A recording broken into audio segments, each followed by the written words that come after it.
Au milieu du crépuscule teinté d'un orange éclatant, l'atmosphère devint soudainement tendue. La foule d'étudiants se tenait immobile, retenant son souffle et observant. « Arrêtez !» Un cri de rage déchira le silence, faisant sursauter tout le monde et les faisant se retourner. « Vous, bande d'enfoirés !» rugit Chiron, la voix tremblante de fureur. Le groupe de Jake fut stupéfait. Jake balbutia, l'expression de suffisance sur son visage se brisa en un étonnement extrême. « Ce salaud, c'est lui alors !»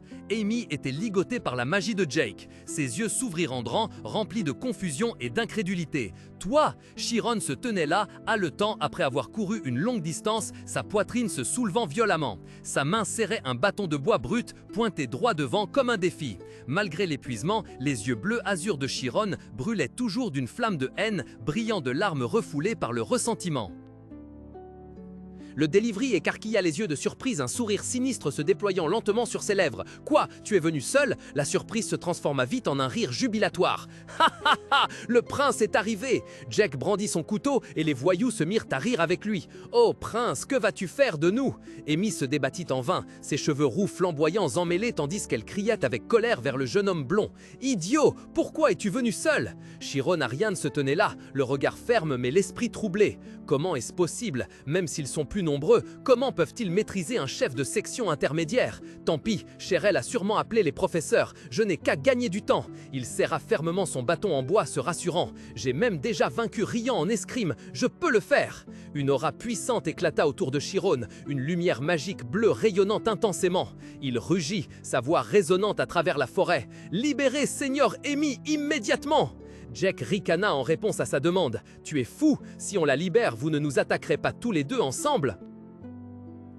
Une puissante énergie magique d'un bleu éclatant jaillit autour de Chiron, l'enveloppant d'une aura aveuglante. Il concentra toutes ses forces, ses yeux brillants d'une détermination inébranlable, puis s'élança telle une flèche, glissant sur l'herbe à une vitesse terrifiante. Devant eux, un membre du groupe de Jake le regarda avec stupeur et s'écria « Ce gamin, il fonce droit sur nous !» Jake ne fit qu'un sourire cruel, ses yeux lançant un regard venimeux. Il ordonna à ses complices « Ké, tout le monde, formez votre position !» Alors qu'il n'était plus qu'à quelques pas, Chiron s'arrêta brusquement, un sentiment d'appréhension soudain l'envahissant. Il regarda autour de lui, confus, son instinct lui disant que quelque chose n'allait pas. Il pensa « quelque chose ne va pas ». Immédiatement, l'espace autour de lui commença à se déformer. Des flux d'énergie violette et mystique jaillirent soudainement du sol, crépitant comme des éclairs maléfiques. Ils tourbillonnèrent de plus en plus violemment, s'entrelacèrent pour former un vortex magique, piégeant Chiron à l'intérieur. Il leva la tête, le visage déformé, les yeux écarquillés d'horreur, en réalisant qu'il était tombé dans un piège mortel, serré par le tourbillon d'énergie. Le délivri perçant déchira l'espace alors que Chiron se serrait la tête, le corps recroquevillé dans une douleur extrême. Une explosion d'énergie chaotique verte et violette jaillit, tourbillonnant autour de lui comme pour tout déchirer. Chiron s'écroula lourdement sur l'herbe humide après un assaut manqué, sa baguette de bois ayant volé à côté. Témoin de cette scène pathétique, Jake Ardius éclata de rire avec délice. Il se tenait à côté de son complice, ses yeux emplis de moquerie fixant Amy, ligotée par un cercle magique. Jake se moqua. « Digne d'un prince, vraiment, tu ne me déçois pas. Qu'espères-tu faire avec ça contre un sorcier ?» Voyant l'étrange énergie jaillir de Chiron, Amy hurla, la voix brisée par la peur. « Désactive ton domaine mental immédiatement, c'est de l'anti-magie, tu risques de ne plus jamais pouvoir utiliser de magie, désactive-le vite !» Son avertissement fut noyé dans la tempête d'énergie. Une colonne de magie anormale, mêlant vert et violet, explosa violemment du corps de Chiron, se propageant avec une force destructrice. L'espace autour de lui commença à se fissurer comme des miroirs brisés. Chiron regarda, stupéfait, son esprit vide. De l'anti-magie, c'est...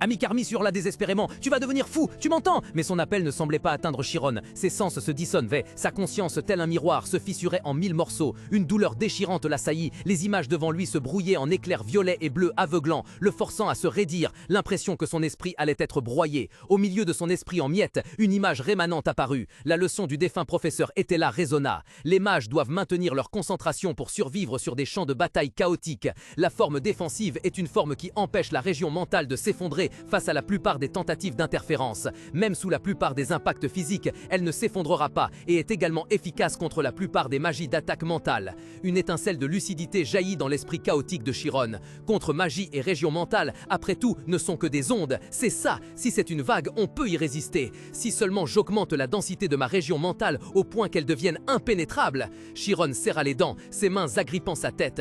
Du sang rouge vif commença à s'écouler de son nez, preuve de son effort extrême. Malgré la la douleur, ses yeux brillèrent d'une lumière bleue éclatante, emplie d'une détermination de fer. Le Delivery était plongé dans un torrent d'énergie turquoise sauvage, les flux de magie chaotique l'enserrant comme des chaînes. Ses bras se tendaient désespérément, luttant contre la pression terrifiante qui menaçait de l'écraser. Voyant cela, l'un des assaillants ne put s'empêcher d'être surpris, marmonnant « Quoi? Il va vraiment endurer ça ?» Jake Ardius ricana, le ton plein de mépris. « Ah, il essaye de se faire passer pour le meilleur élève, n'est-ce pas? Il n'est qu'un nouvel étudiant !» À ce moment-là, le visage d'Amy Carmis pâlit d'horreur. Elle hurla, la voix brisée par l'inquiétude et la colère. « Augmentez la puissance! Abandonnez, idiot! Il y a trop de monde! Essayez d'endurer à ses limites !» Mais ces mots furent soudainement coupés. L'autosatisfaction sur les visages de Jake et des autres disparut, remplacée par la stupeur et l'incrédulité. Un élève balbutia « Qu'est-ce que c'est que ça ?» Les yeux de tous se tournèrent vers le centre de la tempête d'énergie. Là, un cercle magique d'une complexité époustouflante se formait autour de Chiron. Des lignes de lumière bleue et violette s'entremêlaient, dégageant une puissance magique pure qui submergeait complètement la magie chaotique l'attaquant. Le cercle explosa dans une aura éclatante, repoussant et dissipant la magie des voyous.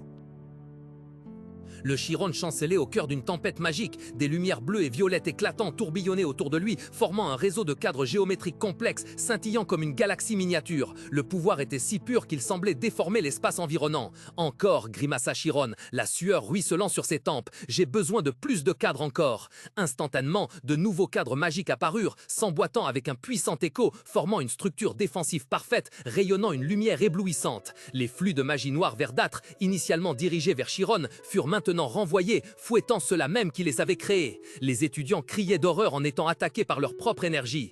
Un étudiant paniqué s'écria « Mon Dieu, qu'est-ce qu'il est en train de faire? Ça ne fait que le renvoyer !» Jake, lui aussi enveloppé dans le chaotique flux vert, rugit vers ses subordonnés tremblants. « N'ayez pas peur, vos émotions interfèrent avec les ondes. Vous voulez vous prendre un contre-sort ?»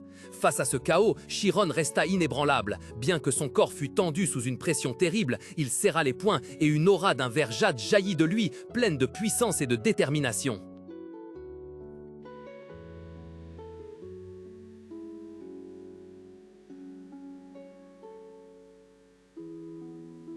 Chiron avança avec une force terrifiante. Sous ses pieds, un flux d'air blanc éclatant se répandit puis explosa en une vague d'énergie turquoise éblouissante. Immédiatement, un dôme de lumière gigantesque tissé de lignes d'énergie complexes enveloppa Chiron, formant une barrière inébranlable. Au-delà de cette forteresse lumineuse, une tempête magique chaotique aux teintes violettes et roses s'abattait avec fureur sur les autres apprentis. Jake hurla dans une panique extrême. « Ne vous approchez pas !» Mais il était trop tard. L'énergie brutale engloutissait la foule. « Non !» cria un apprenti, désespéré, alors qu'il était déchiqueté par le flux magique. La fureur ne s'arrêta pas, projetant les apprentis en l'air comme des poupées en lambeaux, du sang frais jaillissant de leur bouche. Voyant ses camarades se faire cruellement attaquer, Jake ne put que rester là, les yeux fixes, l'esprit complètement vide face au cauchemar qui se déroulait. « Qu'est-ce que c'est que ça ?» rugit-il, la voix altérée par la peur et la confusion extrême.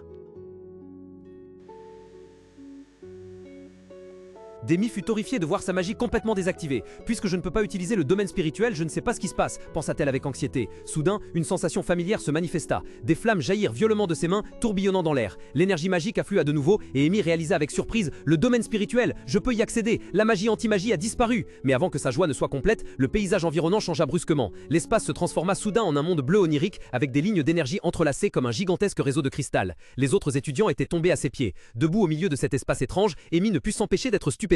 C'est impossible, je n'aurais jamais cru qu'il puisse exister un domaine spirituel aussi froid et solide. Non loin de là, Chiron se tenait, les lèvres ensanglantées, mais ses yeux d'un bleu profond brillaient d'une froideur distante. Il dit nonchalamment « Je peux sentir quelque chose remuer sous mes pieds, comme si je marchais sur un petit verre. » Sous ses pieds, l'immense espace semblait trembler au gré de la volonté de son maître.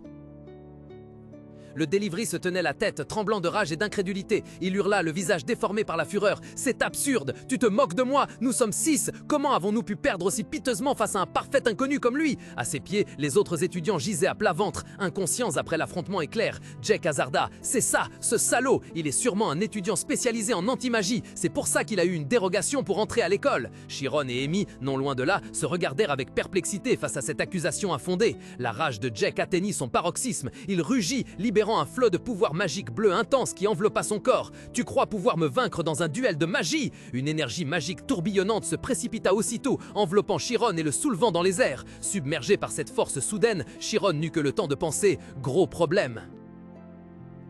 Au milieu des airs, des flux d'énergie turquoise tourbillonnaient, se concentrant sur les mains de Jake avant d'exploser en une violente tempête magique fonçant droit vers le sol. Le corps entier de Chironé fut submergé par le vortex écrasant, il hurla désespérément dans la panique « Je ne sais utiliser aucune sorte de magie !» Voyant l'impuissance de Chironé, Jake éclata d'un rire délectable, son visage se tordant en une expression maléfique. Il grogna « Ha ha, voyons voir ce que je devrais te couper en premier !» Ses paroles n'étaient pas encore terminées qu'une traînée de lumière écarlate déchira l'air. Un coup de poing foudroyant enveloppé de magie cramoisie s'écrasa sur Jake, le propulsant au loin. Jake ne put émettre qu'un son étouffé avant de tomber de tout son long sur l'herbe. Avant qu'il ne puisse se ressaisir, un autre coup de pied brutal l'atteignit en plein visage. Amy, ses cheveux roux flamboyants flottant au vent, déclara froidement « C'est fini, bâtard !» Chiron, paniqué, rétintit Amy, plongée dans sa fureur. « Seigneur, calmez-vous !» Cependant, ses paroles ne firent qu'attiser le feu. Les yeux d'Amy brillèrent d'un rouge furieux. Elle hurla à Jake, étendu au sol. « Qu'est-ce que tu voulais me faire? Répète ça! Répète cette saloperie de phrase, espèce d'enculé !» Sans laisser à l'autre le temps de réagir, Amy asséna une série de coups de poing au visage de Jake. Témoin de cette violence, Chiron cria désespéré. « Si vous continuez d'utiliser ce schéma, il va vraiment mourir! Je vous en supplie !» Chiron tira Amy en arrière de toutes ses forces, les propulsant tous deux en arrière. Quand le passage à tabac prit fin, la forêt retrouva sa paix habituelle. Le ciel crépusculaire affichait de splendides teintes orangées et violettes. Quelques oiseaux s'empressaient de rentrer au nid. Chiron gémit doucement de douleur, son corps endolori s'étant affalé sur l'herbe. Soudain, une voix douce résonna à son oreille. « Ça va, Seigneur ?» Chiron leva les yeux, hébété. Amy avait perdu connaissance. Il l'appela, confus. « Seigneur ?» Au même instant, le corps d'Amy devint soudainement mou et s'effondra sur lui. Pris de court, Chiron la secoua paniqué. « Réveillez-vous, Seigneur! Seigneur !» Ils s'écroulèrent tous deux au sol, laissant derrière eux Jake toujours inanimé sur la terre froide.